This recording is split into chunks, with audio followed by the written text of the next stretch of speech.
my God, I can't believe I let you talk me into this. It's gonna be a great experience. Yeah. All right. Dangerous Animals plunges viewers into the darkest depths of human nature, where trust, trauma, and twisted instincts collide, both above and below the surface. At the heart of the story is a lone predator hiding in plain sight, a serial killer who uses shark-infested waters as his hunting ground. Welcome aboard. For filmmaker Sean Byrne, crafting this kind of tension starts well before the cameras roll.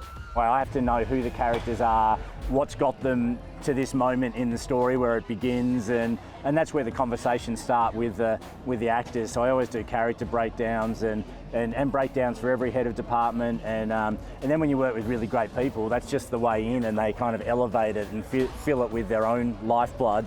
I feel like Tucker was someone that felt familiar to me, honestly. Like, he's really put himself in this role of an apex predator.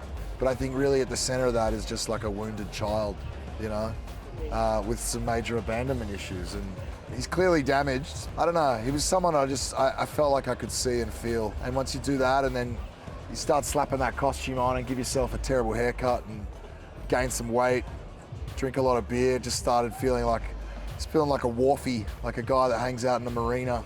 He was just right there, and I snatched him up. Set against the backdrop of Australia's beautiful yet treacherous coastlines, Dangerous Animals leans into a distinctly Aussie fear of what lurks beneath the waves.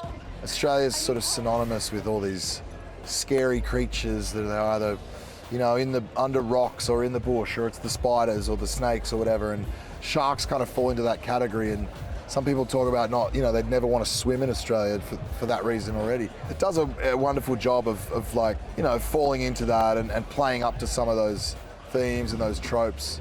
But as you know, the sharks aren't really the true threat.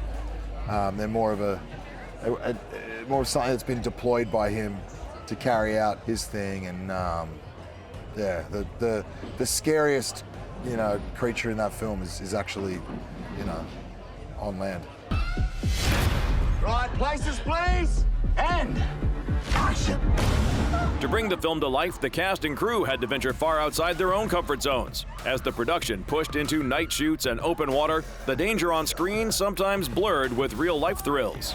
I had to overcome my fear, and we had a shark incident in real life while we were filming. Yeah, one of our stunt guys, during a scene with actors in the water, a shark came and bit his flipper off of his fin and ripped him underwater. He was able to pull his foot out. But after that, and I hadn't done any of my water work yet. So then going into being in the water and all that stuff, and it was terrifying, but we did it.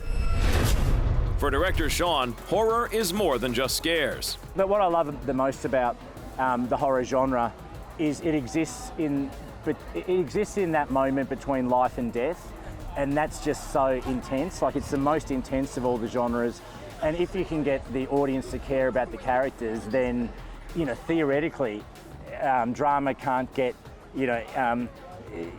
any more loaded or extreme than that. Dangerous Animals is a deadly game of predator and prey, where survival means outsmarting more than just what's in the water. Make sure to check it out.